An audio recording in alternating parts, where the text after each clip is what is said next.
Bueno, para hacer esto y de alguna manera están dentro de la institución, primeramente tener ustedes los fundamentos, está aquí en mi perfil de Italia de Mario, bueno, entonces, ante esa circunstancia, lo ideal sería en este caso que ustedes tengan unas razones, unos fundamentos que puedan servir para, de alguna manera, explicar a la persona o a las personas que acudan a ustedes el por qué es importante esto. Como bañeme, Baixaba, Oñaneta, Oñeñepe, Guaraní, Etabepa, Oñeña, Guaraní, Saibepa, la bella es esa también. Entonces, quiero poner como un punto de partida. Un ratito, voy a ubicar acá nada más para mostrarles esto. Quiero ponerle como referencia un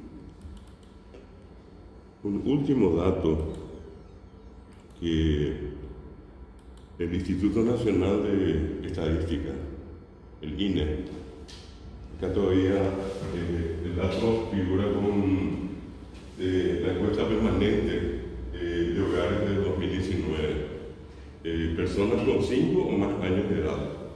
Y ustedes se van a dar cuenta, este va a ser nuestro punto de partida. Cuando se les consultó cuál es el idioma más hablado por ellos, las personas respondieron en un porcentaje de 38,5% guaraní hablante. Oñega guaranime, oñebeba guaranime, oñega guaraní añome. Allá, Pepe y Yaji, 38,5%.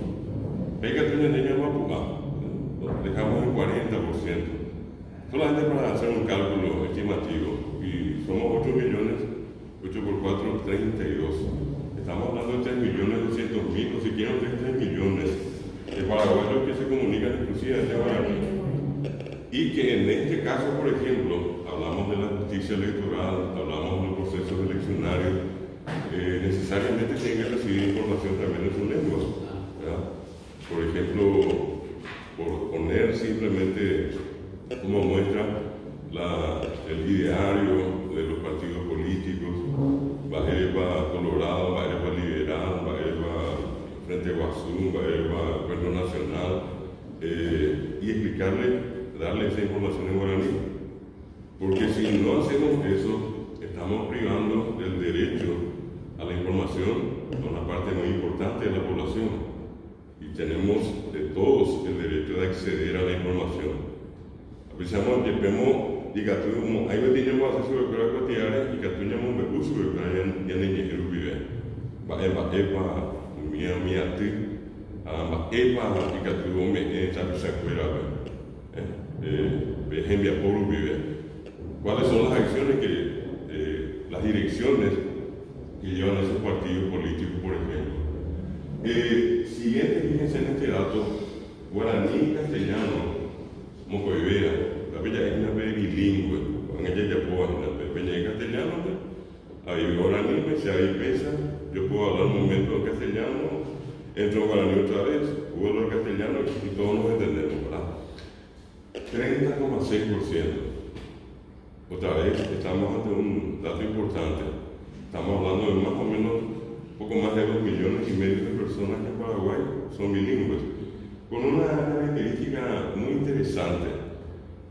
Un alto porcentaje, en ese 30,6%, es gente que tiene como lengua materna la guaraní. Para mi getabeo y pepe oñeña guaraní me jaupe hoy castellano, hoy puro guanamo muy vea. En la lengua materna es la lengua guaraní.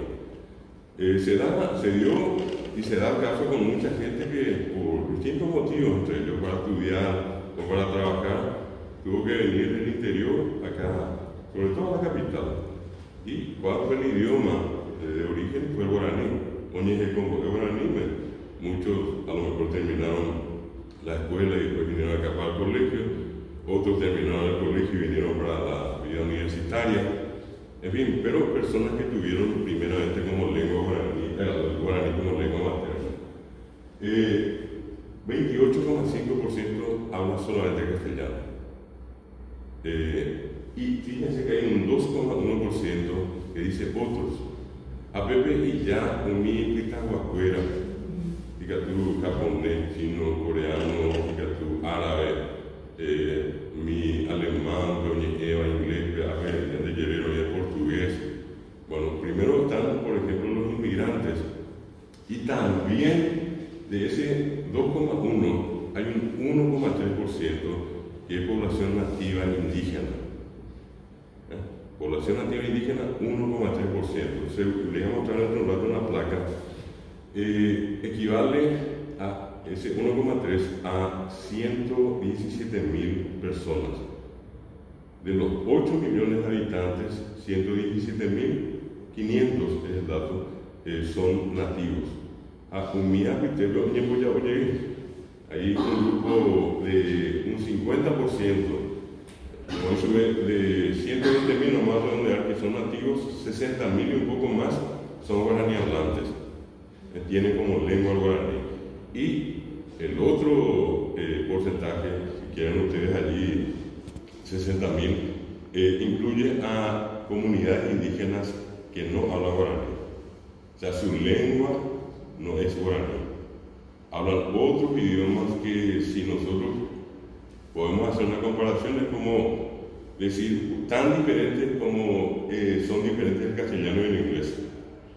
Así es la diferencia entre estas comunidades indígenas. Entonces, este es un punto de partida, porque muchas veces hay una afirmación, digamos, colectiva, si se quiere, hasta popular, donde muchas veces la gente dice, esa ya no existen muchos hablantes guaraní. Sin embargo, esto refleja esa realidad y es interesante. Esto no es que en 2 años o en 5 años esos números bajan 10 puntos, 15 puntos, imposible. Va a bajar 1, va a bajar 0,50, pero no se producen esos cambios violentos en materia demográfica. ¿Qué tenemos nosotros hoy para el manejo de ustedes? Una garantía constitucional, ¿verdad? El artículo, primero voy a mencionar el artículo 140. En la Constitución vigente, que cumplió 30 años, se declara al guaraní y al castellano y guaraní como lenguas oficiales.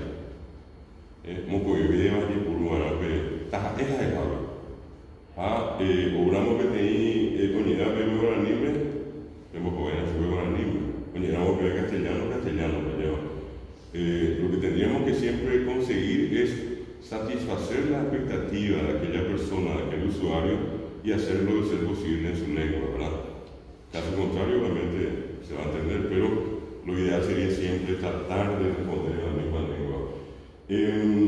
Y dice acá, fíjense, las lenguas indígenas, ese 1,3%, las lenguas que son habladas por parte de la población, así como de las otras minorías, de 2,1%, forman parte del patrimonio cultural. Sin embargo, las 2 lenguas oficiales son el guaraní y el castellano. Por otra parte, el artículo 77 es también un artículo muy importante. Dice, la enseñanza a los comienzos del proceso escolar se realizará en la lengua oficial materna del educando. Una cuestión que por mucho tiempo se dejó de lado. Oye, ¿por qué? Siempre a la consulta de por qué se produce la deserción escolar. Aparecía una primera razón económica. Obviamente se entiende, cuando hay problemas económicos difícilmente los padres pueden sostener la educación de su hijo, entonces se quedan los jóvenes a mucha prisa. Segundo caso, también muy interesante, problemas de salud. Partamos de la base del famoso cebollín, el tema bucodental, la parte técnica y generación y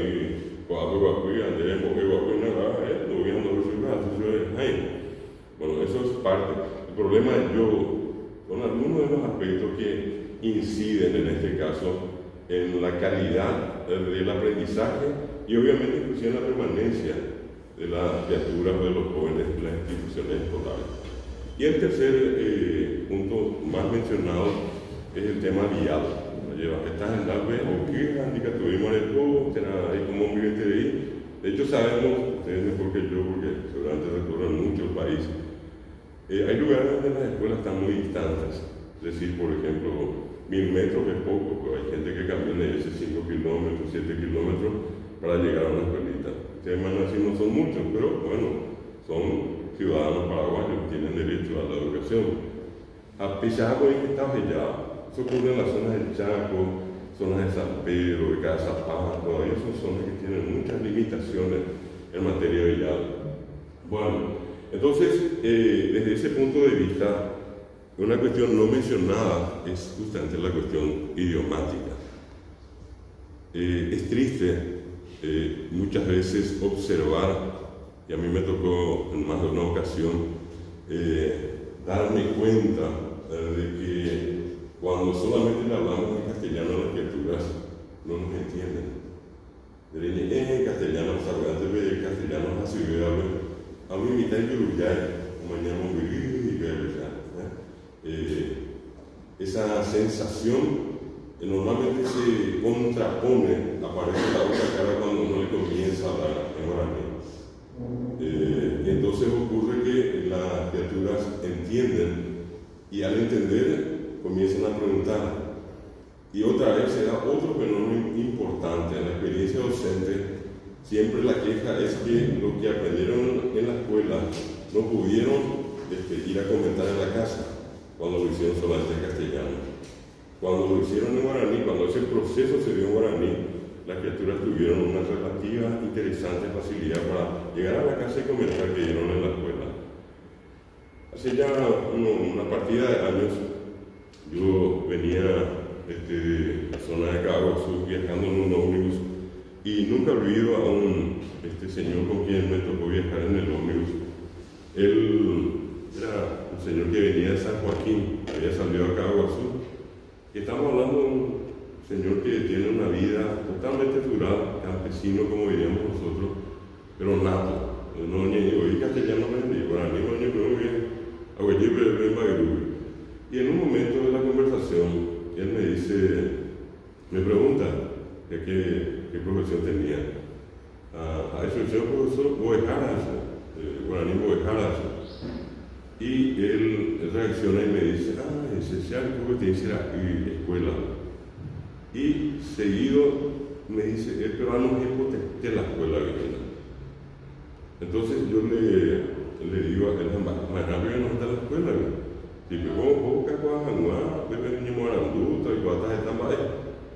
Y la respuesta fue bastante dura. Me dice, Najani, yo perderé el tiempo. Y el renglón seguido me dice, proveche ojoreíno. Y me remata eso con una frase, yo digo lapidaria, que donde voy yo suelo decirle a la gente, y con tanta razón que él dijo, imposible rebatir esa frase que él me dijo, más todavía en las condiciones que les estoy contando. Me dijo él, en la ciudad, que en la escuela de Quixupé. Te das cuenta que tremenda la descripción, con 5 o 6 palabras, él me estaba indicando exactamente todo lo que estaba ocurriendo. Y efectivamente eso es lo que ocurre. A veces nosotros encontramos a los niños, a los jóvenes, sentados con su uniforme, con sus insignias, lápiz, borradores, pero la clase está en castellano, los libros están en castellano, los exámenes están en castellano. ¿Qué idiomas hablan ellos? Guaraní. Y eso se constata fácilmente. A la hora del receso, ustedes llegan a la escuela, probablemente la formalidad esté así en la clase. Pero voy a dejar a mi hija imita y pero ella en castellano. Termina la clase, salen afuera, los profesores reunidos tomando tereré en guaraní, los miteí jugando en guaraní, comprando guaraní y todo en guaraní. Y que llegue que segunda parte, castellano abre, castellano muy catujay, se ya seco abre, ya asado de portón guaraní. Y hay como una especie de sensación de que algo pesado salió, uno y que llegue más, y me llegue más, o yo apretelo. Bueno, eso es algo que tenemos que saber entender. Ese es un mensaje muy importante, sobre todo cuando nosotros hablamos de lo que es la educación y de lo que significa esto que está acá, el tener que enseñar y obviamente el alumno aprender en su lengua. Esto no significa que más adelante no tenga que conocer el castellano, el inglés, el francés, el alemán, el chino, va a aprender todo después. Pero para empezar, para ganar confianza, tenemos que hacerlo únicamente guaraní. Probablemente te pasó a usted, gente con la que se encontraron acá, que vino y ya uno al saludarle, ¿verdad? Y viene la contraparte guaraní, uno continúa, es muy diferente a veces un seco y frío español, simplemente para justificar las circunstancias del trabajo, ¿verdad? Pero eso es importante en este caso tomar en cuenta. Este es un punto de partida. Sí, ¿cómo no? Dentro de la transformación educativa, ¿dónde está el guaraní? Y bueno, ese es el gran tema del momento también. Imagínense lo que usted nos está comentando. Yo soy también del norte, sé lo que es vivir en... Bueno, adelante, perdón. Entonces, digo yo que tiene que ser tan fuerte como esa lucha de... 35, y al llegar al quinto y sexto era 50%, y de allí en más mantener. Por eso se hablaba entonces de un bilingüismo de mantenimiento. En los dos casos, con el que habla castellano para aprender guaraní de la misma manera, y con el que habla solamente guaraní para que aprenda castellano de la misma manera. Lastimosamente no se aplicó completamente y quedamos ahí por el camino. Y que ojalá esta transformación entienda que estamos hablando de prácticamente del 70% de la población de Paraguay que sigue hablando guaraní. No estamos hablando de la lengua minoritaria, estamos hablando de la lengua de mayor uso, con más porcentaje de hablantes hoy en Paraguay. Y esa no es una expresión antojadiza, esto es un trabajo científico, ¿verdad? Simplemente estoy conectando con la estadística de que entre 2020, 2021 y actualmente 750.000 niños y jóvenes salieron del sistema escolar. Imagínense qué nos espera, 700, y yo creo que fueron aumentando ahora, ¿verdad? Por supuesto. Claro, la virtualidad no les llegó a ellos. Ojalá, bueno, por eso que yo lo que voy a seguir haciendo es un poco mostrarles razones. Yo no voy a especular con el dicen que a lo mejor yo les voy a mostrar hechos y ustedes van a sacar sus conclusiones ahí, ¿verdad? Y ya me anticipo en lo que usted dice nomás, profesora. Eso que usted plantea y lo que acá también yo le voy a decir apunta a tomar en consideración siempre al guaraní, ¿verdad? Acá todos sabemos que en el ámbito que ustedes trabajan, la mayoría de los políticos, sobre todo, no quiero decir solamente el interior, venían de Yeré, no está. Hoy Purúa, Pebrani, Purúa, hay Purúa, hay Tepa y Purúa, y Tepa y Purúa. Eso ocurre hoy mismo en el Parlamento, cuando escuchamos a algún parlamentario que sabe que su discurso va a ser escuchado a otro lado, y Purúa, Pebrani, está pisado en todas las ciudades, hoy como Purúa, le va a resultar más claro eso. Entonces, esa es una cuestión importante. Acá quiero mostrarles esto otro, un poco de lo que hablaba de la población indígena, ¿verdad? Ir entrando un poquitito porque acá se da el fenómeno mundialmente reconocido de cómo una lengua que hoy en día tiene en la población real del Paraguay 60.000 nativos, porque eso es lo que queda de la población originaria, indígena, nativa, que habla guaraní, cómo es que un 70% del Paraguay sigue hablando la lengua de un pueblo que ya prácticamente está ausente, ¿verdad? Esa pues es la cuestión que en la lógica mucha gente no entiende. ¿Por qué el castellano no se volvió la lengua más potente en el Paraguay? ¿Y por qué sigue siendo el guaraní? Entonces, es importante en este caso entender que hay todavía esa población indígena, pero obviamente ya no en los mismos números que anteriormente había. Un segundito, voy a entrar en este otro. A mí, que eso fue, a ver.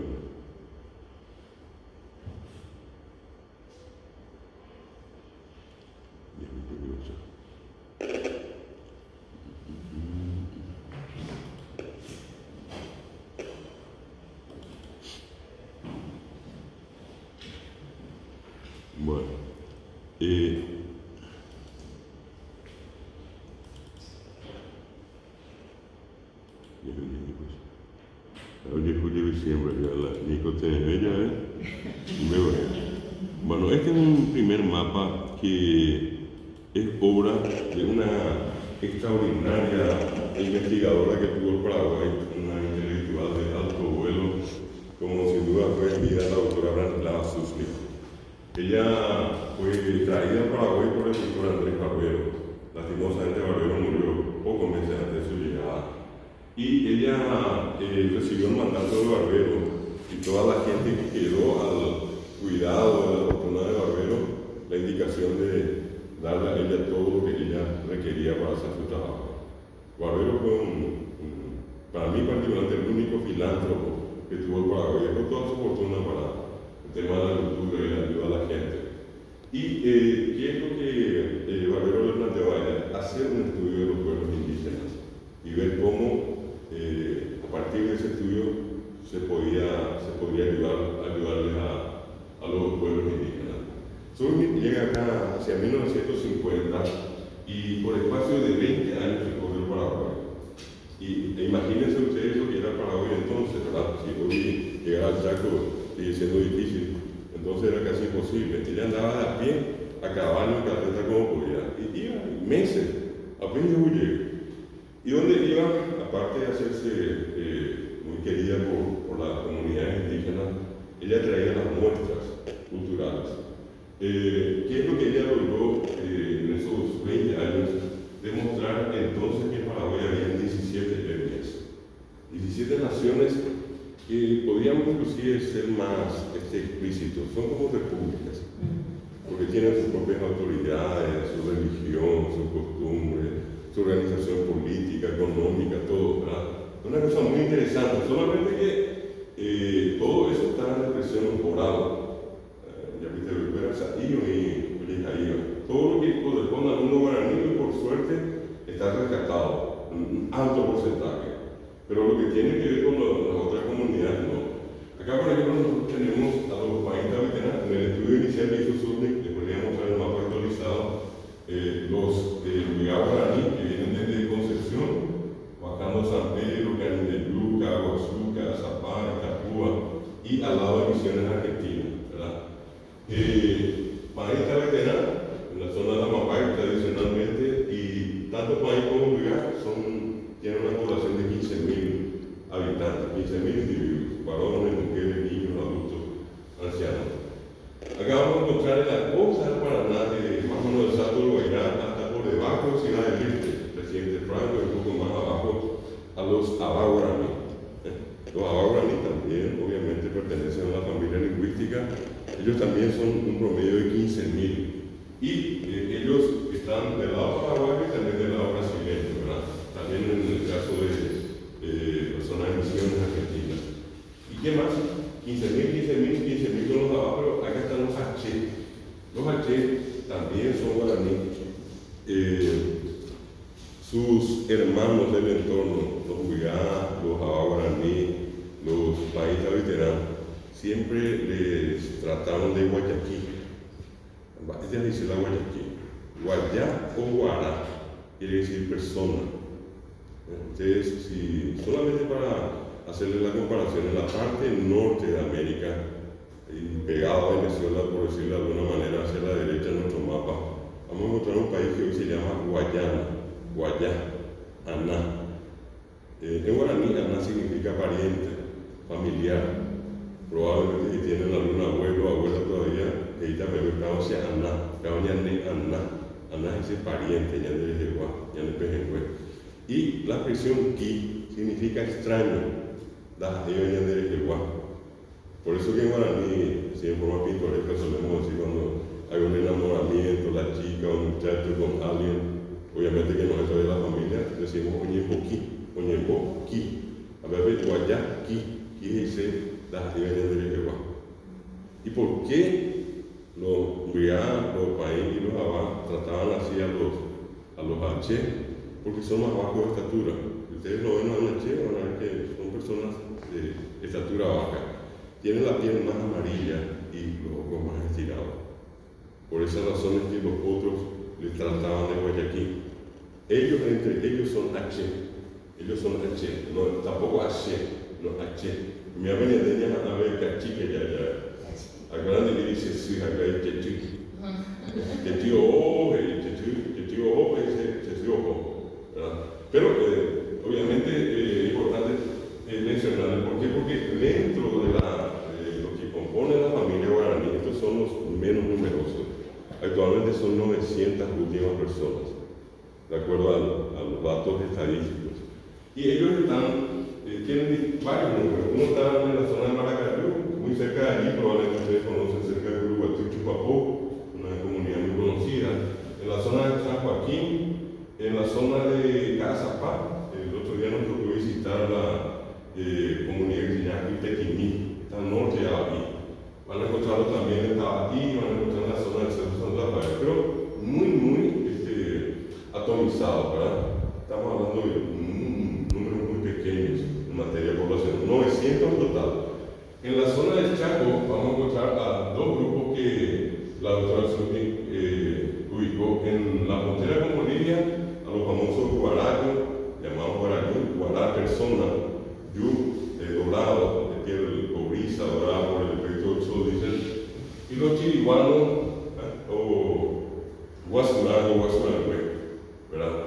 Estos son un promedio de 10.000 personas cada uno, de cada etnia. Entonces tienen acá 45.000 entre 3 más 1.000, son 46.000, y acá entre los dos 20.000, son 66.000 indígenas que hablan guaraní. ¿Qué vamos a mostrar? Eso pertenece, acá justamente, yo les voy a pasar una placa para que ustedes tengan esa información después, no se preocupen.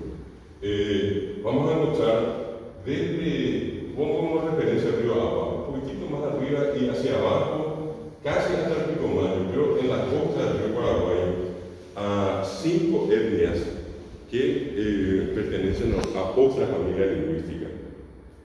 Y allí estamos llamando, esa familia se llama Mascoy. A veces me era Guaná, Angaité, Sanapaná, Toba.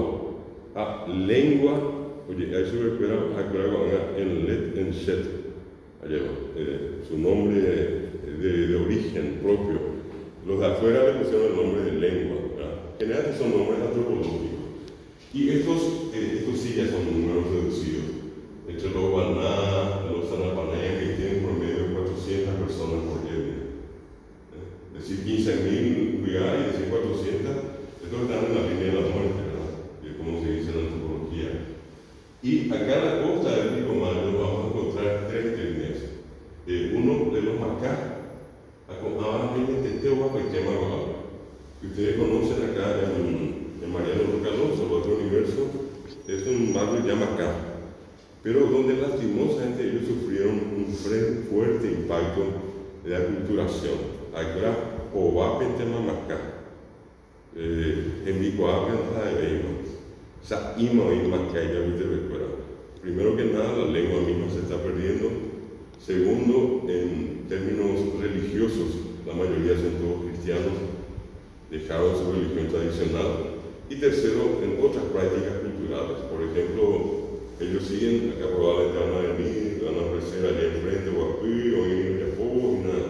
Pero resulta que esas artesanías ya que van al supermercado a comprar los insumos. Ya no es la tradición obviamente anterior. Y también en eso ellos pasan por un proceso de lastimosamente pérdida cultural, porque asisten inclusive a escuelas paraguayas y los contenidos que desarrollan son los mismos que aprenden los niños paraguayos. Acá, esto que está sin nombre, estos son los famosos Nibaclé o Churupico. No, ni que tarea de cerro. Estos son los únicos que, al igual que los guaraníes de la región oriental, tienen un promedio de 15.000 habitantes, varones y mujeres, repito, y son los más numerosos entre los guaraníes, entre los no hablantes guaraníes. Y por último, casi en la frontera con Bolivia y Argentina, los Xorotillas de Nendero Abe guaraní, ya se ve Saco, Amite, Bolivia, Boniñango, Ñambu y Ñibe, el guaraní chaqueño usa el acento llano. Acuérdate que eran Xorotillas de Xoroti. Irangüe Capirenda, y acuérdate a Capirenda, Ñandera. Irangüe Vivo, Ñandera Vivo. Por ejemplo, ellos cuando se refieren a Muruishá, dicen Burubisa, Burubisa para nosotros acá, o Tumpa, el nombre de Dios, nosotros decimos ellos dicen Tumpa, nosotros Tupá, allá.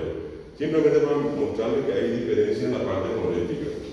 Bueno, y por último, en la parte norte del Chaco, hacia el río Paraguay y el Pantanal, están los antiguamente denominados genéricamente chamacocos, hoy divididos, Isir, Tomaraco y Virtuosos. Acá donde se produjo el aumento de las etnias que se dice que son, algunos dicen 19, otros dicen que son 20. Y por último, en el centro del Chaco, hacia Bolivia, y en Bolivia está un mayoreo, llamado también Indio Moro, también se le dice Pitayovay, un nombre guaraní. Y estos son los que Sputnik, por primera vez, gracias a ella se conoce este mapa. Esto es un poquitito después de la mitad de 1970, 75 en adelante, este mapa se hace muy conocido. Y el otro, que es el actualizado, es este. Que van a ver ustedes, acá ya la denominación está de lengua, que le hizo la traducción en el. Y la misma cosa, acá ya lo llamamos como figura como Isir. Y falta las otras denominaciones Tomaraco y Virtuosos. Estos son hoy en el Paraguay, ¿verdad? Los nativos que suman esa cantidad que les decía, de 8.117.120.000 son nativos en el Paraguay indígenas. Bueno, vamos por partes. ¿Qué es lo que les voy a mostrar ahora? Algo que normalmente también ustedes por algún viaje, algún congreso, una representación que les toque hacer en cualquier lugar, siempre la pregunta es si Paraguay es guaraní. Es lo mismo que para muchos identificar con personas, Luis Alberto de Paraná, Chilaver, etc. Son muy conocidos en la condición de paraguayos o de Paraguay. Y en este caso, la pregunta siempre es el guaraní y saber un poco cuánto tiempo. Y luego en mi aranduca, mi libro, a o sea, todo empieza en la historia del Paraguay como que se produjo el descubrimiento por agua y por tierra, Sebastián Gaboto, Alejo García, 1524, 1527 y 1537 se funda el Fuerte de la Asunción y bueno, la ciudad de Asunción. Y uno lee eso en el libro y después vienen unas 200 páginas hacia adelante hasta hoy. Y uno mira qué hubo atrás y a veces hay una página, a veces son dos, a veces tres. Efraín Cardoso creo que tiene 5 páginas. Bueno, y que normalmente se generaliza, los guaraní fueron los primitivos habitantes, creían en Tupá, eran monoteístas, grandes, botánicos, y por allí termina la cuestión. Pero no hay una precisión sobre la antigüedad. De hecho, hasta hoy nosotros tenemos lastimosamente como una carencia la carrera de arqueología o prehistoria, ¿verdad? Nosotros no tenemos estudios de esa clase, salvo 3 que se hicieron con mucho rigor técnico, científico, pero que fueron productos, uno de ellos por lo menos el primero, de la casualidad. Yo digo del espíritu intrépido de un gran paraguayo que lastimosamente murió muy joven, José Perazo. José Antonio Gómez Perazo, más conocido como José Perazo, ¿verdad? ¿Desde cuándo están acá los nativos habitantes del Paraguay? Y sobre todo para reconocer ciertas prácticas que desde hace tanto tiempo hasta hoy ellos siguen realizando, ¿verdad? Porque lo que les voy a mostrar ahora no es que se hacía hace 500, 600, 1000 años atrás, papá, pero hasta hoy se sigue haciendo. Hoy quiero mostrarles una primera referencia y es el primer trabajo que se hizo en materia arqueológica y se hizo en la década de 1980, que es el que se conoce con el nombre del hombre de caballero. Este trabajo se hizo en la zona de Caballero, acá en Paraguarí, Escobar, Tapucay, apellido de Caballero. El famoso pueblo que Emiliano recuerda de Caballero Pueblo, siempre como pena. Aunque está la Caballero Pueblo, que la gente dice más hoy Caballero Pueblo que el pueblo de Caballero. Bueno, era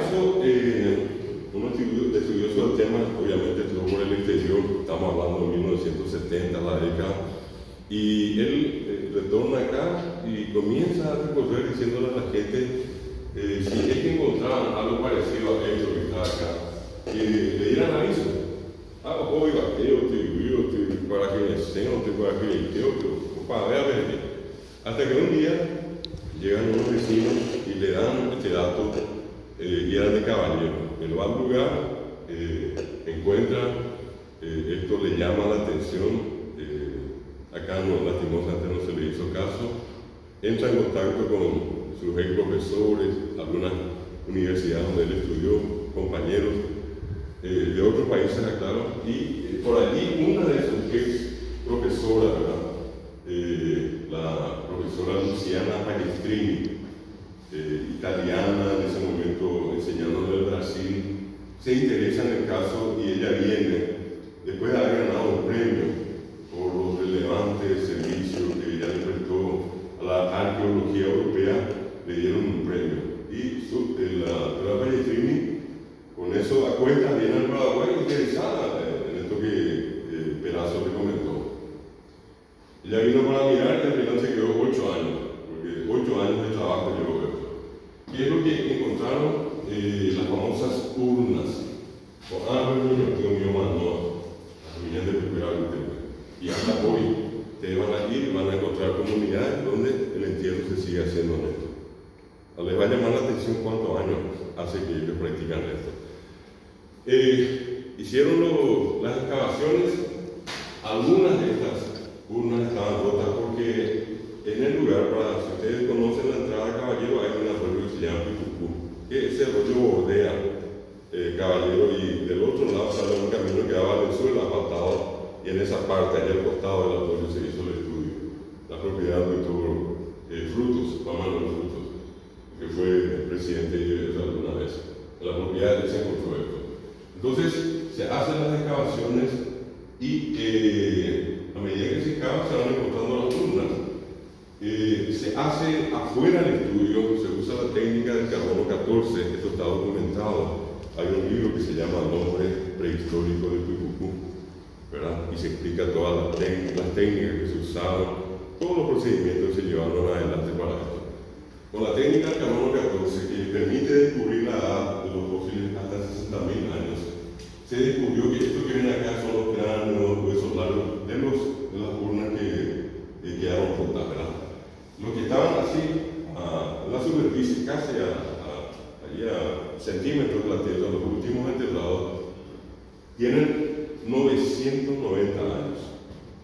O sea, quieren agregar por un ratito 10 años más, son 1000 años de antigüedad allí. Y si le restan a 1000 los 500 años de descubrimiento de América, en el caso nuestro son apenas 483 que cumple Asunción, ¿verdad? Entonces, si le restamos con todos esos 500, son 500 años más de historia ya acá que en Caballero estaban enterrando a sus muertos. O sea, 500 años antes de que Colón llegue a América, acá 500 años antes ya se estaban enterrando y dedicadamente, yo siempre enfatizo eso, dedicadamente, cuando andas aquí, como no me tenías como vos ves después, no te puedo subir. Entonces siempre tuvieron la delicadeza de enterrar a los fallecidos en urnas. Con algo también muy interesante, que hoy mucha gente que se dedica al tema le llama la atención, una especie de código de barra. Llave por M, empezar con la movimiento, para que se va a estar acá. Sobre todo figuras geométricas, que ninguna se parece a la otra, por lo menos todas las que estudiaron hasta hoy. De ahí que se habla como de que son como una especie de código de barra, ¿verdad? ¿Qué pasó? A 4 metros de profundidad estaban las urnas más antiguas, más antiguamente enterradas, y esas tienen 3.620 años de antigüedad. No lo digo yo, lo dice la ciencia. 3.620 años. Y allí les invito a ustedes a descontar los 500 años del descubrimiento de América, y eso da 3.120 años de historia acá, de gente viviendo, y que entre otras cosas enterraban en urnas a sus muertos. Se alimentaban, se vestían, cazaban animales, etc. recolectaban frutos, y estamos hablando, repito, de 3.120 años antes de que Colón llegue a América, restándole los 500. Pero les invito a hacer un cálculo más drástico. Restémosle, los 2000 años de Cristo. Y son 1600 años antes de Cristo que había gente viviendo acá. Gente viviendo acá, y si uno hace lo que se llama historia comparada, 1600 años antes de Cristo, en cualquier libro de historia universal que lean, van a encontrar que dice: en el Valle de los Muertos en Egipto comenzaban a construirse las pirámides. Y acá, increíblemente, los indígenas empezaban a enterrar a sus muertos en una funeraria. Este es un dato que no está en ningún libro. Obviamente yo le digo a todo el mundo: nadie puede querer lo que no conoce, ¿verdad? Si yo, probablemente más uno va a decir: pues yo nunca supe esto, bueno, lastimosamente es la falta de información. Y lo que yo con esto también, por eso les decía hace rato, quiero es, acá tiene que haber un empoderamiento de parte de ustedes. Se sabe que a la pregunta de quién tiene la información, quién tiene el poder, hay una respuesta que es el que tiene la información o la que tiene la información. Ese tiene poder. Por eso, si mañana viene alguien y les plantea, ustedes van a tener el fundamento y van a decir: ahí este libro, acá se puede ver. Lastimosamente no se dio a conocer, pero esto existe, esto es así. Perdón, ¿ibas a preguntar algo? Sí, justamente en esta línea,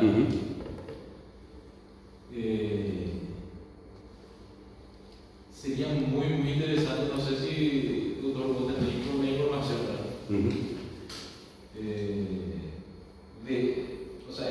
Estamos hablando de miles y miles de años, pero a mí siempre tengo una duda, ¿verdad? Que justamente no sé si hay poca literatura, poca investigación, ¿verdad? Pero ¿de dónde vienen? O sea, ¿de dónde venimos? O sea, yo no creo, hay una tesis que el primer hombre no fue acá en América. Claro. Entonces, seguramente hubo una corriente migratoria. ¿Cómo pasó eso? Justamente Susnik hizo un estudio. Ella preparó una teoría al respecto, y es muy interesante.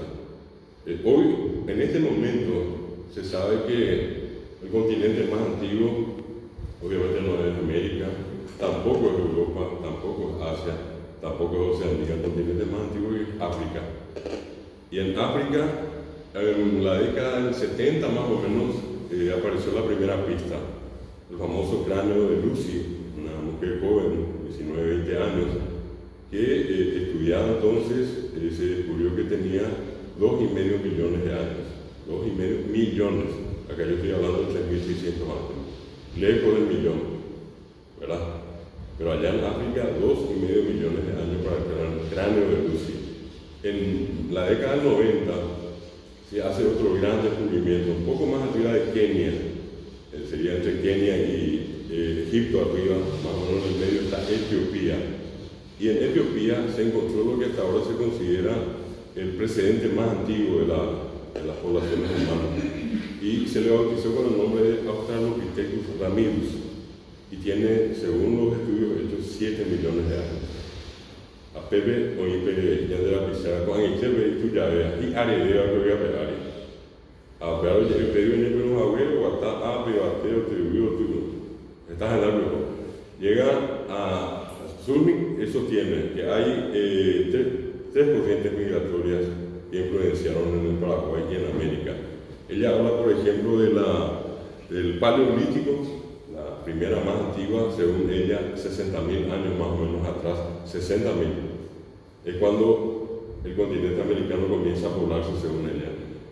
El sitio que hoy conocemos actualmente es el estrecho de Bering, allá en el norte, en Alaska, para ubicarnos geográficamente.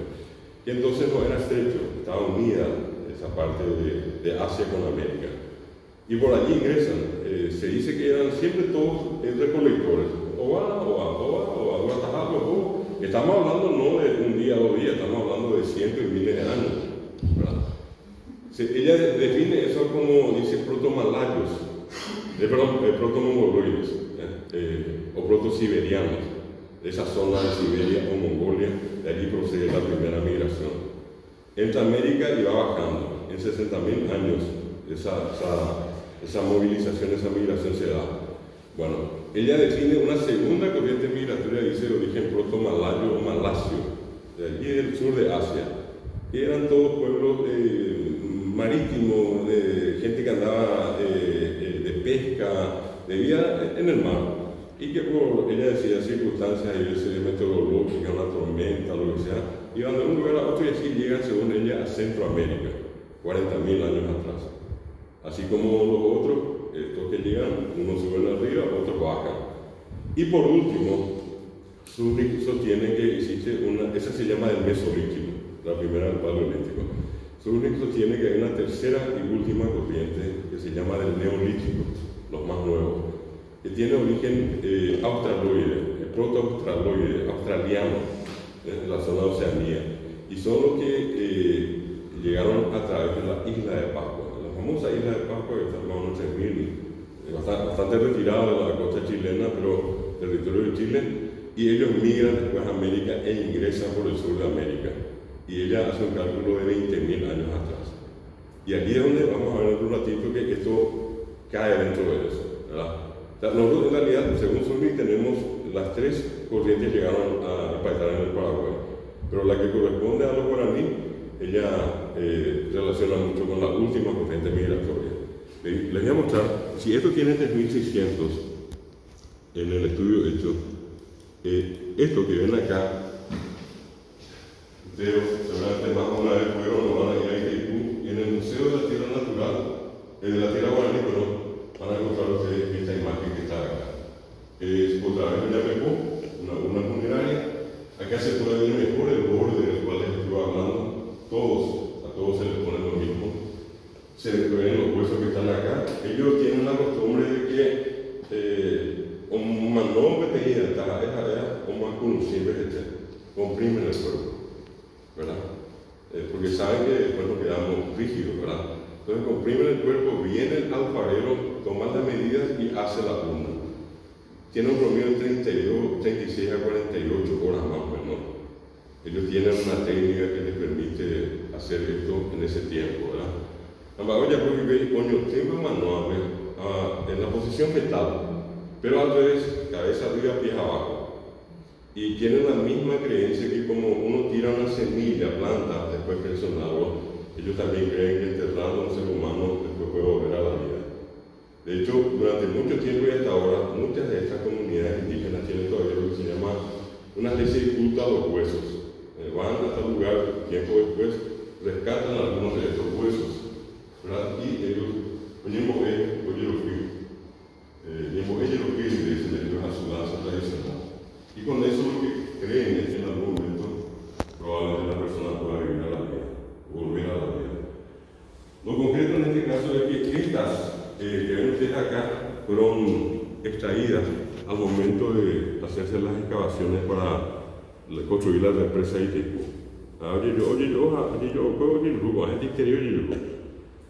Allí por encargo de Itaipú, lado paraguayo y lado brasileño, se hace el estudio totalmente documentado, está la ficha técnica de eso, y esto tienen, porque son varias, las más recientes, más enterradas recientemente, 8.000 años, y la más antigua, la que está a la mayor profundidad, hasta 10.000 años de antigüedad. Estamos hablando de 6.500 años más de lo que se encontró en la zona de Caballero, ¿verdad? Y esto es, en la secuencia, 1988 se da a conocer los resultados del hombre caballero, 1993-94 Itaipú da a conocer estos datos de 8.000 y 10.000 años para el hombre que vivió en el Alto Paraná, ¿verdad?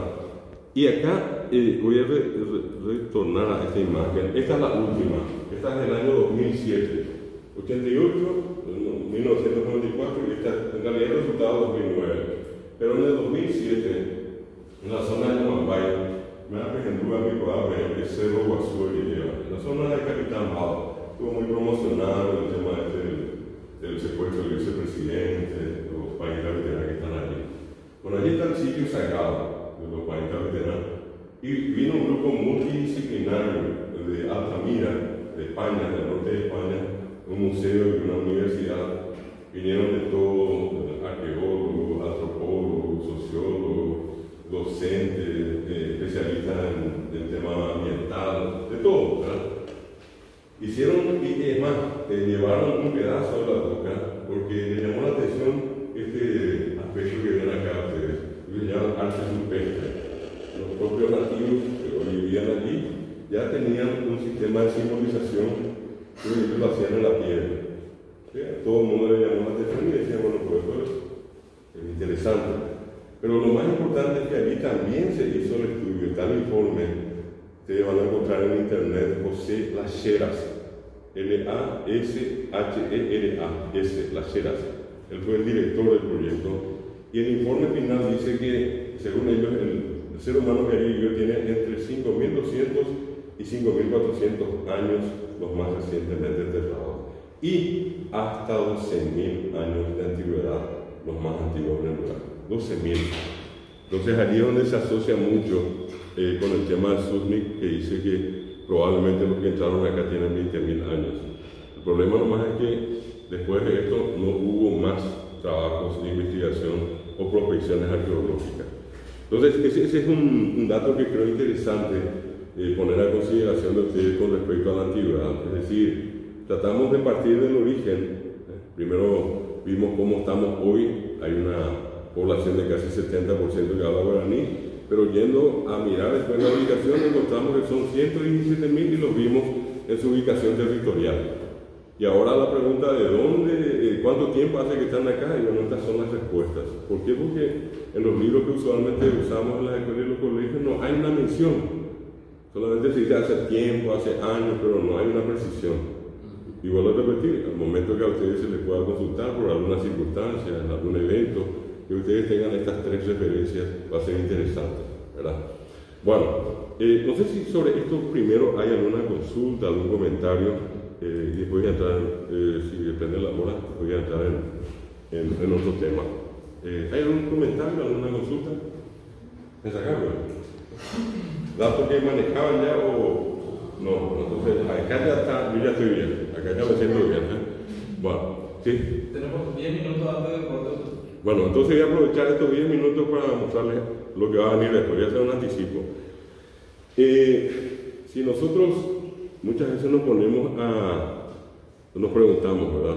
¿Por qué es lo que tenemos que hablar guaraní y por qué es lo que tenemos que estudiar guaraní?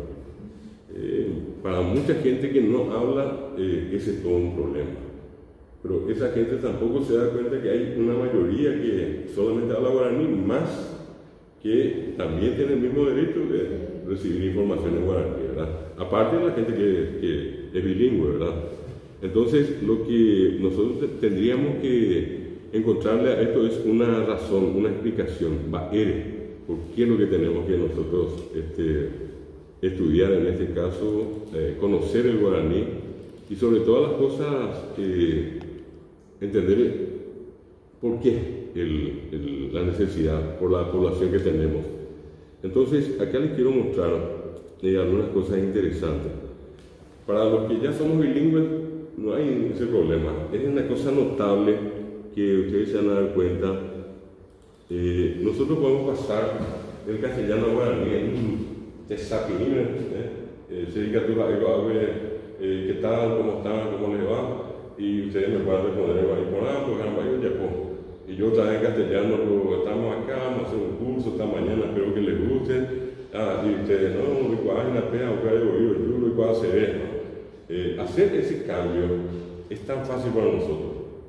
Sin embargo, nuestra mente hace un trabajo, pero infernal, para construir en los idiomas. Entonces acá... Se visualiza muy bien cuando los periodistas hacen las entrevistas en el campo. Sí. Le plantean en castellano y ellos responden en guaraní y continúan la periodista hablando. Claro. Bueno, muy pocos son los que hablan muy bien. Eso, por ejemplo, para mí es un dato, una referencia muy importante, profesor. Ustedes ponen noticieros a las 7 de la noche. Yo les puedo asegurar que no va a pasar un día sin que algo se diga en guaraní. Para decir que el guaraní no está presente es una mentira. Vamos a encontrar, alguien va a decir algo en guaraní. Si no el entrevistado en algún momento, hasta el periodista le va a salir eso, ¿verdad? Y es la razón, hasta de éxito de algunos de los periodistas, ¿verdad? Yo le conozco a varios de ellos y no sé por decirle, de Gabriel Fernández o cada cosa, la vez que me tocó conversar, yo le decía, madre, hay botón la gente se entender, me decía. Para que Chani le diga la castellana a la gente no convenía, decía. Entonces, y ni qué decir el poner Víctor Benítez. Varias veces hablamos de eso y siempre la respuesta era gustar a la gente o entender las áreas. Incluso hay términos que no podemos aplicar en castellano, al contrario. Sí. Y difícilmente encontremos su relación con el castellano. Eso la de guaraní tiene sentido. Bueno, justamente lo que vamos a ver. Le voy a poner una referencia nomás. El otro día acá conversando con la directora, yo le decía, por ejemplo, en guaraní decimos maíz se van a salir. Y es común. Yo le puedo llegar a la cena, maíz se van a salir y con a salir. Pero fíjense que en castellano nadie dice buenas siestas. Nadie llega a buenas siestas y el otro dice buenas siestas.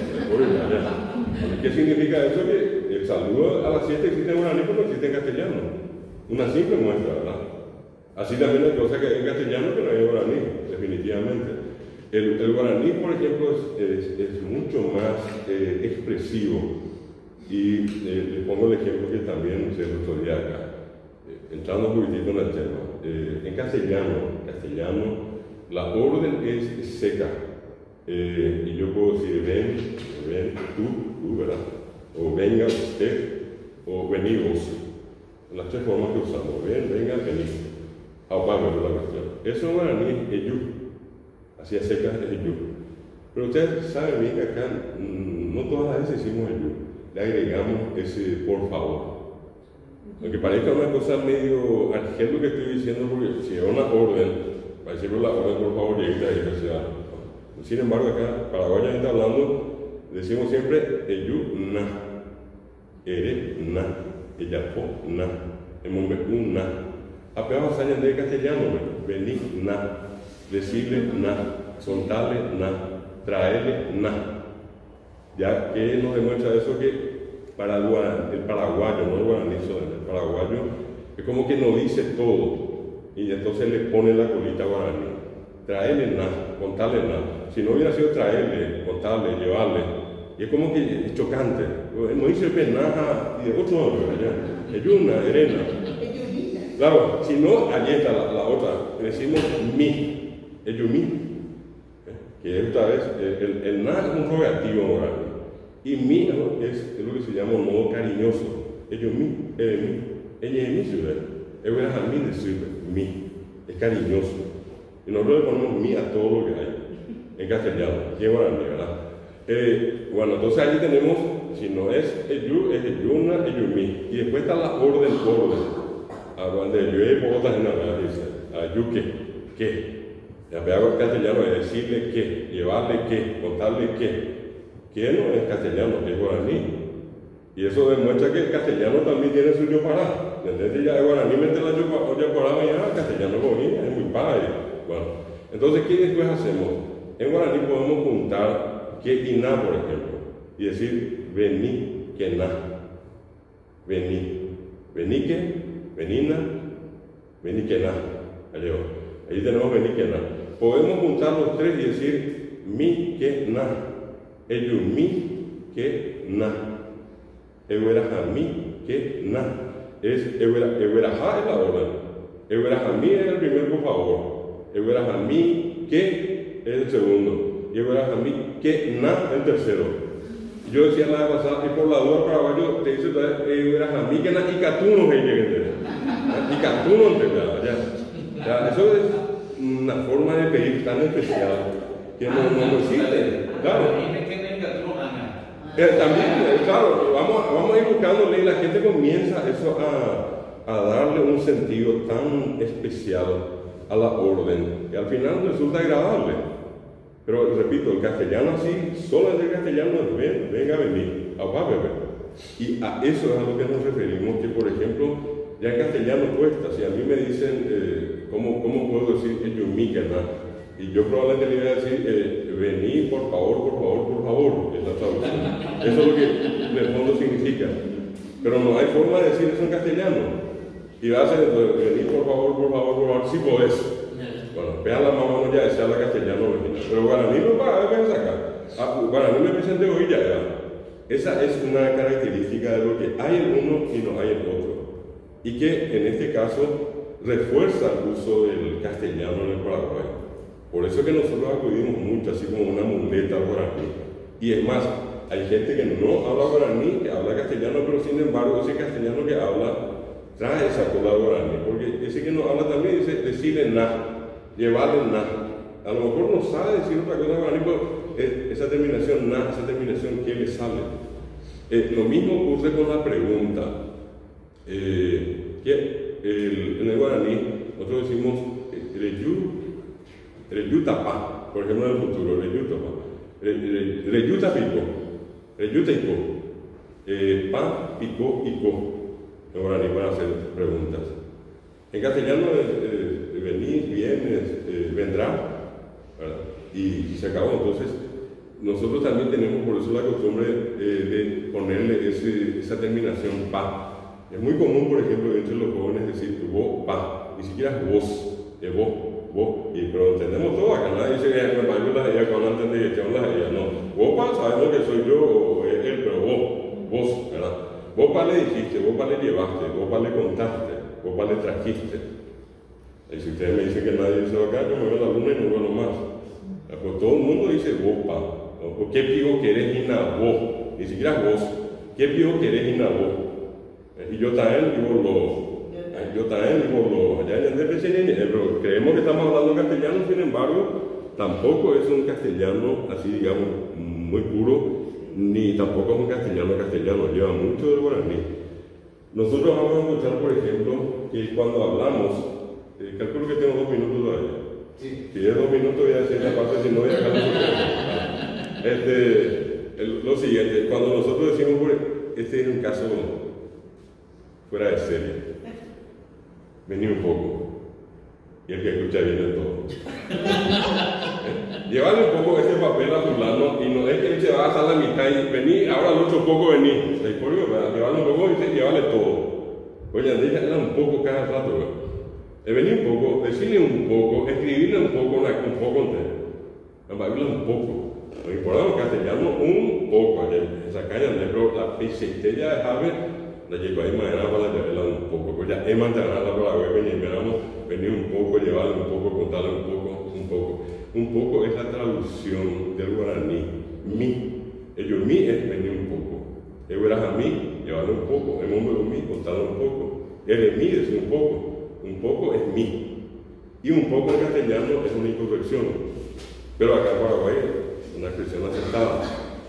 Otro caso, también irrebatible esto. Sique, vino sique, le llevó sique, trajo sique, baila sique. Y yo les digo que en castellano guaraní aplicar, en la mente de ustedes va a aparecer un objeto como perdón. Yo le digo mesa, y van a ver algo como acá ya está dibujado. Yo le digo caraí y ustedes van a ver la imagen de un hombre, un señor. Le digo cuña caraí, una mujer, una señora. Pero yo le digo sique, ¿qué ven? Y nada. No hay nada, pero decimos sique. ¿De dónde viene? Viene del guaraní catú, o bucatú, vino sique. O verajacatú, llevó sique. Como bejucatú, contó sique.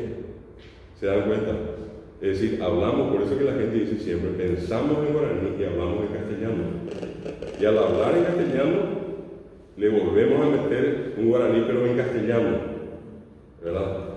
Por ejemplo, está el famoso caso de balde. En castellano existe en balde, pero de balde no. Y es tan común decir vino de balde, le dijo de balde, le pegó de balde. ¿Verdad? Famoso le pegó de balde. Vamos, uno habla de balde, de algo obreí vino de balde. Obreí se fue de balde. Hoy vino un par y le pegó de balde. ¿Se dan cuenta entonces cómo normalmente el guaraní está presente, no solamente en guaraní, sino que traducido al castellano está el guaraní en el castellano que hablamos. Esa es una cuestión importante de tener en cuenta. Obviamente el que habla en Paraguay, sin problema va a decir vino sique, dijo sique, etc. Y todo el mundo va a entender. Sin embargo, lo que acá tratamos de justificarle a ustedes, ¿por qué decimos eso? ¿Dónde está la justificación, la razón? Y la razón es lo que se llama la traducción, en el hecho de que parece que no decimos todo, y por eso buscamos alguna vuelta allí. Por ejemplo, justamente acabo de usar el todo, les salió todito.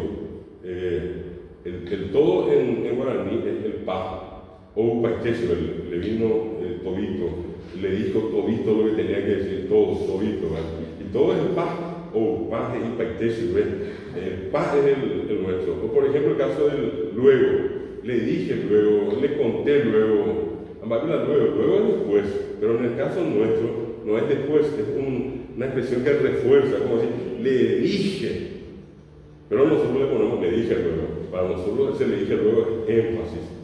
De ahora ni a egoísmo,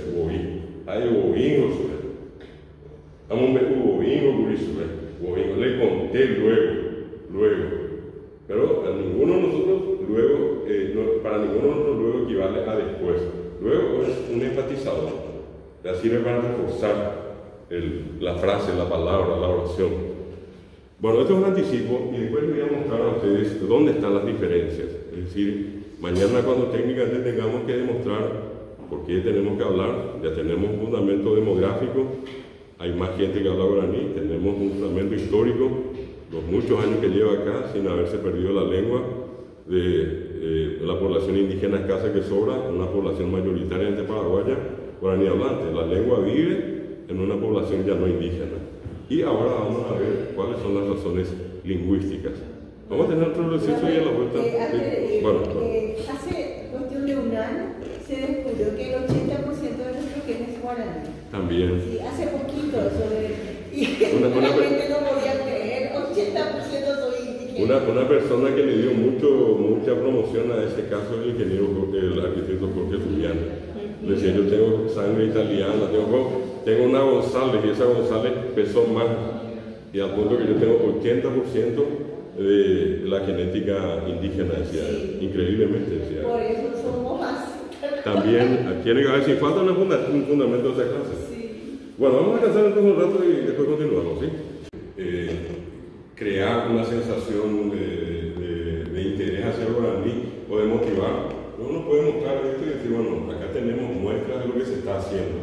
Porque muchas veces, pues, y esto es muy importante, obviamente, reforzar el tema de la polca, la guaraña, pero sin embargo, paralelamente hay otros ritmos, otros idiomas inclusive que son traducidos al guaraní, ¿verdad? Bueno, ahora quiero volver otra vez a lo anterior, y acá está el sustento, digamos, lingüístico para el manejo de ustedes. No son lenguas iguales, son lenguas diametralmente opuestas. Los Uruguay, ya tengo antes de moco de Uruguay. A mí, Pitaguapera, la Janita Peixe. Por ejemplo, el guaraní tiene 33 sonidos diferentes. El castellano tiene 24.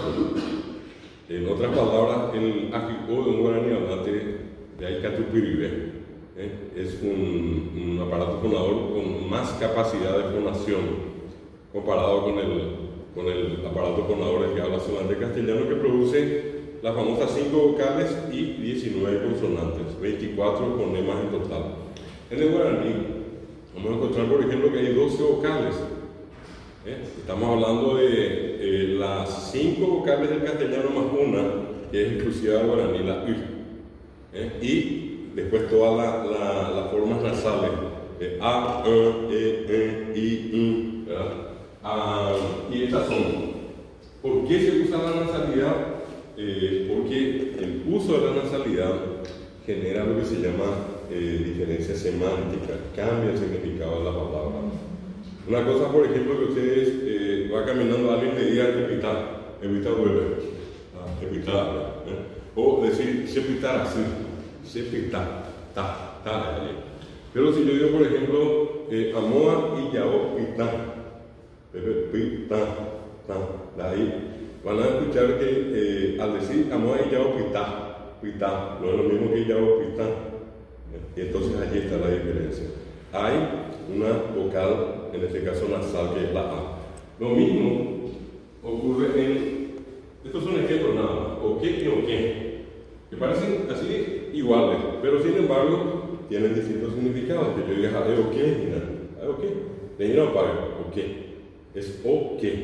Tiene el otro que yo le diga en motivo ok, ok, ahí en motivo ok, motivo ok, ¿qué? ¿Se dan cuenta? Eso es algo característico del guaraní. Al hablar nosotros no tenemos problemas para decir eso porque nos sale sin problema. El tema es que al escribir la persona pueda leer así como nosotros dijimos.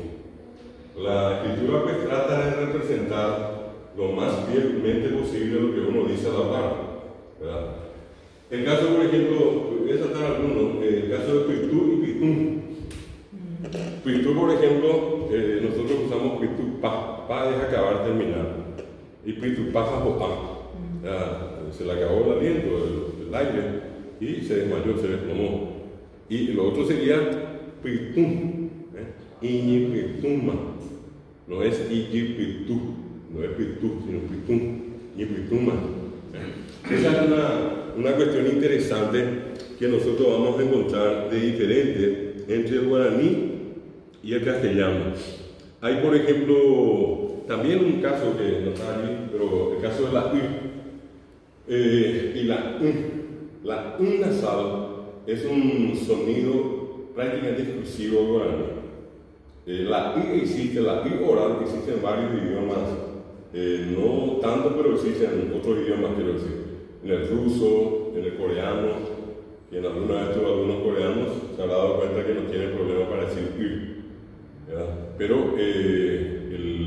no todos los idiomas, el castellano no tiene la Esa fue la razón histórica por la cual no pudieron decir Paraguay, sino Paraguay. Y el nombre correcto es Paraguay. Hasta ahora la gente dice hasta Paraguay, no dice hasta Paraguay. La palabra Paraguay es la que tiene un significado, ¿verdad? Pará, que se refiere a un mar que alguna vez existió. Está demostrado que el Chaco fue la base de un mar. Han encontrado fósiles marinos y el tipo de agua, ¿verdad? Acá de este lado agua dulce, allí en el Chaco agua salada, agua de mar. Guá quiere decir que desapareció, o guá, y es el río o arroyo o curso de agua, porque más o menos traducido significa el curso de agua o río del mar que desapareció. Y ese guá es una desaparición lenta, que es distinta a cuá, o cuá se dice la gente que es a toda bala, que empieza la pega. Pero el guá es un guá, dice la gente, en el sedazo despacito cae. Y eso refleja también de que ese fenómeno, ese cataclismo que se dio en algún momento cuando desaparece el mar, no ocurrió eso en una hora ni 2 horas, llevó su tiempo. Por eso se habla de un mar que desapareció lentamente en el nombre, ¿verdad? Vamos a encontrar, por ejemplo, en Amambaya. Hoy decimos Amambaya, es Amambaí el nombre correcto, ¿verdad? Amá, lluvia. Como está la M es nasal. En realidad, en cualquier ser humano la M es nasal. En otros idiomas como el castellano no se le da la importancia porque no tiene tanta incidencia. En el guaraní sí. Por ejemplo, nosotros podemos usar, cuando algo termina, algo acaba, algo finaliza, podemos usar pa con las palabras que son orales y mba con las palabras que son nasales. Por ejemplo, yo puedo decir oguatapá a oñenó.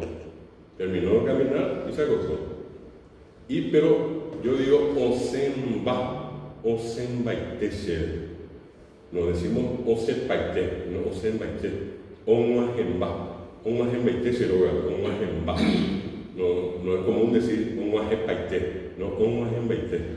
Y esa es la razón por la cual amá, en lugar de llevar pa, llevan ba, amá o pariré a veces. Y si yo le digo acá a Lisa, le digo ñembo, Lisa se va a poner el y quiere decir todo lo que está verticalmente dispuesto, todo lo que está parado, es bien guaraní. Entonces, con eso se dice que el amambaí, para nosotros amambaí, es una planta que apareció después del diluvio, después de la lluvia. Y es notable, ustedes buscan qué es el amambaí en castellano y van a encontrar que dice helecho. Y busquen qué es el helecho y la primera referencia que les va a dar es vegetal postdiluviano. Ahora, dime lo que creció después de la lluvia. La más del diluvio. urbano. Entonces, simplemente para justificar, nos decimos Amambay, es lo correcto, decimos Amambay. Tampoco decimos Uruguay. El Uruguay es un caracol de mar. El guaraní normalmente mira su ambiente y eso que abunda más va a servir para nombrar el lugar. En el caso de los ríos, llevan el nombre de los peces que más abundan. Por ejemplo, el famoso acaraí. El acaraí tiene pirareras en la verdad. Acaraí dice el río donde abundan los peces, llamados acará. O más abajo está Pirapé. El pirapé es el salmón. El río donde abundan los pirapés. Hay perañón todavía, hay que vegetales. Lo mismo que yo diga bocayate, no es donde plantan bocayate, es lo que más abunda. Entonces, ¿qué hacen los indígenas? Por eso que más abunda le ponen el nombre al lugar. Surubí, agua de los surubí. O allí cerca de Ayolas está ahora si me dicen cómo que se llama ese río que termina en el Paraná. Allí cerquita de Ayolas, un poco más hacia Yabebirí. Apenas esa ñamboquia puponata, Yabebirí que es la raya. Yabebirí, agua donde abundan las rayas o mantarrayas. Y en el caso de Uruguay, que es el Uruguay, el caracol, en realidad la primera U era nasal, de blando. De blando pues el caracol este, ¿verdad? Un Uruguay y quedó en Uruguay después, O por ejemplo ahora nosotros pusimos Tapiracuay, es Tapiracuay. Tapira es el puré, una variedad de cerdo. Cuá es el lugar donde abundan. Cuando nosotros en guaraní nos referimos al lugar donde abundan personas o animales, decimos cuá, es yaguarete cuá, guasu cuá, mbopi cuá, camba cuá. No es que es un pozo donde está, el camba significa lugar donde abunda algo. Y cuando se trata de vegetales y de minerales, se dice tic, ondí. De allí decíamos yataití, yataí. Yataí en realidad el nombre de la planta, yataí, jetajabe, yataití. Bocayá, jetajabe, bocayatí. Ñaná, jetajabe, ñanandí, como puede ser ti, indí. ¿Verdad? El nombre antiguo de ki indí era ki'í. Ki'í es aquí el locote nuestro. A ver, indí por castellano era un boquiapuja, creo que está aquí ibe. ¿Y qué me indica a mí que eso antiguamente fue ki'í? La terminación de. De se utiliza con palabras nasales. Si ki hubiera sido oral, hubiera sido ki iti. Pero quedó ndi. Y eso me indica a mí que lo que está adelante alguna vez fue nasal. Y eso es el lugar donde abundan las plantas de. Eso es el locote nuestro, que en ella no llegó a. Bueno, podría ponerles otros ejemplos más, pero para que tengan una idea de cómo funciona. En el caso de Cuayo le decía Tapiracuay, el lugar donde abundan esa variedad de cerdos. Y es Tapiracuay pues para nosotros, y es Tapiracuay. Es lo mismo que muchas veces los periodistas deportivos, por aquello de que hay un grupo que lleva ese nombre, dicen frecuentemente Tacuarí. La palabra Tacuarí. Tacuarí es correctamente pronunciada. Tacuarí dicen lo que no pueden pronunciar la Biblia, pero en guaraní es Tacuarí. Bueno, ese es un dato que quería mencionarles con respecto a la Biblia, que al no existir en castellano para el hispanohablante, el nato hispanohablante le cuesta. No digo con eso no va a aprender, practica y va sin ningún problema. En cambio, la nasalidad nosotros usamos todo el tiempo cuando negamos algo. Ocaru, ombaapo, oñe, ojenu, es negar, es una especie de no en guaraní. Entonces, para que se den cuenta, nosotros tenemos eso en el guaraní que no existe en castellano. Acá vamos a mostrar otra diferencia que para entenderle al guaraní hablante esto va a ser interesante. La F no existe en guaraní. Eso de origen en la lengua no existe la F. Fa, fe, si, foku. Entonces se hace lo que se llama la sustitución por un sonido más próximo. Así como con la I quedó la I. En Paraguay quedó paraguayo, quedó la I. En este caso, ¿qué es lo que comúnmente hace la gente? Sustituye la F por la S. ¿Y eso por qué ocurre? Porque no es porque el paraguayito no quiera pronunciar. Nadie me ayudó a acomodar el fonema. Ya hablemos en nada. Y allí es donde entra la paciencia de un docente, por ejemplo, en la escuela que continuamente le da palabra con U y finalmente va a pronunciar. O, en este caso, palabra con F. Cuando no se da eso, entonces la escritura no puede pronunciar. Lo mismo que ustedes escuchan un idioma extraño al castellano o al guaraní, nunca hablaron ustedes, se encuentran con un sonido nuevo, no les va a salir, ni haga rotazos la primera vez. Eso se tiene que lograr el punto y modo de articulación.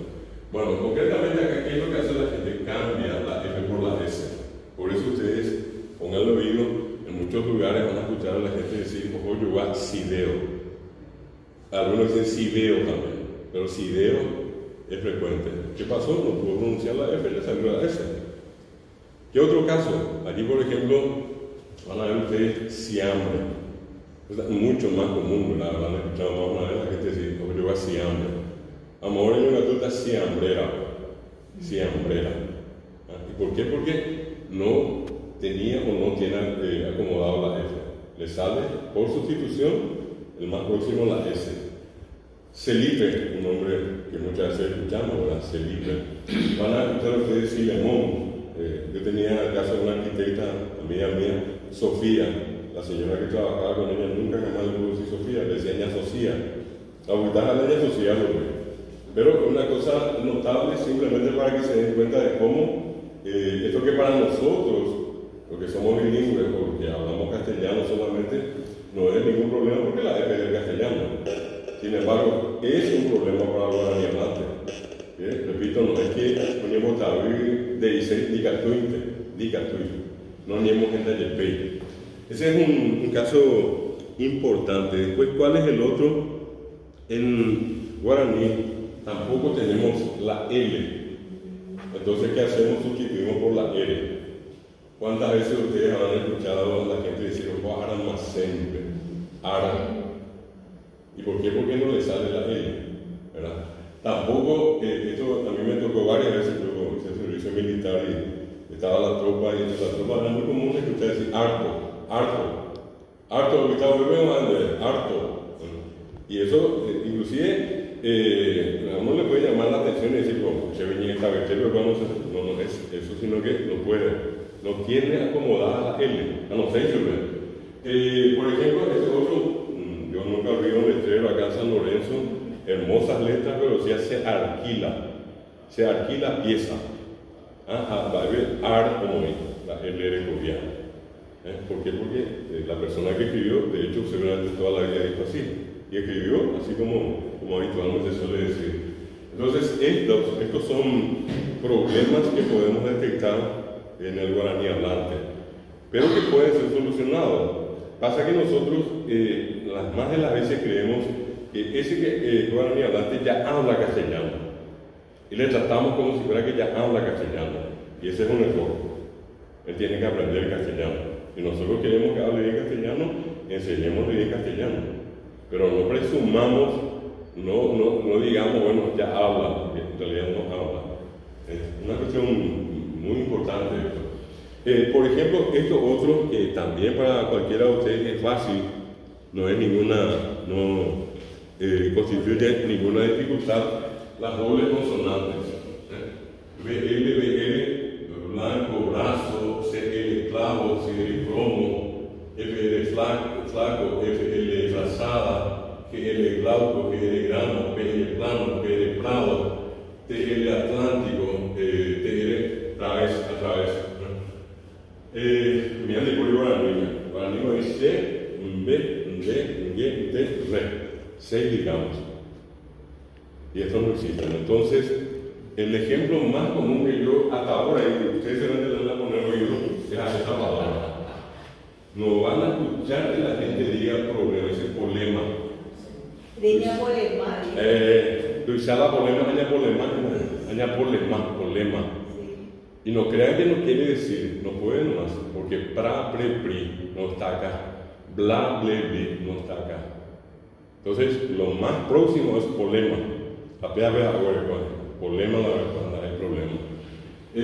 Eso también, y está muy vinculado, y yo les invito a que en las lecciones le pongan oído a esto. Indeleble, bla, ble, por el guaraní. Indeleble. Yo tengo grabado esto. letra de una señora indeleble. Y esto es más guaraní, ¿por qué? Porque es I, de guaraní es ND, la de leu, es consonante vocal vocal, consonante vocal. En guaraní siempre la construcción de las palabras es una construcción simple. Es caraya, consonante vocal, consonante vocal, consonante. No hay consonante, consonante vocal. Es consonante vocal, vocal si es diptongo, y consonante vocal, vocal, vocal si es triptongo. Pero no hay dobles o triples consonantes. Por eso una palabra como transporte, comúnmente para varios decir chaporte, chaporte. Pero imposible. Entonces, la muerte, prefiero la muerte antes que decir eso, transnaiporia. Puede haber, sí, claro que puede haber, pero ¿qué requiero? Requiero práctica. Requiero que alguien con paciencia me dé palabras que terminen en dobles consonantes. Yo voy a poder, pero ahora sin práctica no lo puedo hacer. Esta es la realidad, esto no es, dicen que, o a lo mejor, o probablemente, esto es así acá en Paraguay. Claro que está la excepción, pero estamos hablando de 3 millones de guaraní hablantes, y bueno, ahí está el problema justamente. La acentuación, que es otro dato interesante para manejar con ustedes.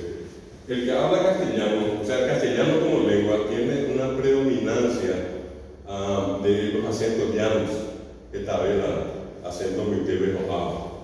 Y es lo más frecuente es las palabras llanas que terminan en vocales, cualquiera de las 5, o en las consonantes NS. De allí viene la famosa regla que dice que las que terminan en vocal o en consonante NS no llevan acento pintado, o sea, las palabras llanas. ¿Por qué? Porque son las más numerosas, el alto porcentaje de palabras. Y eso también ocurre en guaraní, por eso que en guaraní no pintamos el acento final, porque en guaraní los acentos son agudos, son finales. Y dense cuenta en esto: el que habla castellano dice vaca, el que habla guaraní dice vaca. ¿Se dan cuenta? Automáticamente lleva el acento del guaraní. Decimos caballo, que el que habla guaraní caballo, no es caballo, es caballo. Camisa, el guaraní no es camisa, es camisa. El mundo es de camisa. Conserva, en castellano es conserva. En guaraní, conserva. Podríamos poner otro: oveja, oveja, cabra, cabra, zapato, zapatú, ¿verdad? Donde se queda demostrado que el acento que predomina en el guaraní es el acento agudo. Esa famosa canción, Che Lucero Agüecuy, cuando empieza dice, se ama se señora. El que canta dice, se señora. ¿Y por qué? Porque es el acento guaraní. En castellano, señora. En guaraní canta señora. Y no hay ninguna grabación que ustedes encuentren donde alguien diga, se ama se señora. Se señora. ¿Por qué? Le preguntan a la almita ahí qué está haciendo y dice, a estudiar. No va a decir, estudio. El acento llano no, es el acento agudo que predomina. Bueno, son diferencias. Esto ya está mostrando que estamos ante dos idiomas diferentes. Ya es diferente por esto, ya es diferente por la L, ya es diferente por la F. ¿Verdad? Por más que hoy se van introduciendo algunas palabras de origen, no son palabras del guaraní. Acá tienen, por ejemplo, este es un caso muy interesante. En guaraní, nosotros tenemos, por ejemplo, que las palabras, algunas, tienen 3 formas para su uso. Generalmente al que no está acostumbrado a hablar, esto le dificulta un poco. Una de las pocas dificultades que tiene el guaraní para ser aprendido. Yo digo, por ejemplo, la forma absoluta, la forma general, sería como un infinitivo en castellano, como decir caminar, salir, correr, es tesá. Pero cuando yo puedo decir iresa ya indica la posesión que yo puedo hacer en primera y segunda persona. Seresa, deresa. Pero la tercera, yo ya no digo iresa, digo esa. Seresan, deresa, esa. No es seresan, deresa, iresa. Yo digo, si están a reír todo el mismo, como un violón de guaraní, es seresan, deresa, esa. Y tiene esa. ¿En qué momento yo uso la T? Cuando me voy a referir en forma impersonal. Te sacuera o ya me te sabe por ser. Ahí no puedo decir te sacuera o mañana ser, te sacuera o mañana no. Te sacuera o ya me mañana ser. Lo mismo va a ocurrir con hoga, droga y hoga. Cuando yo indico que en mi casa o tu casa es seroga, deroga. Y en la posesión en la tercera, voy a decir hoga.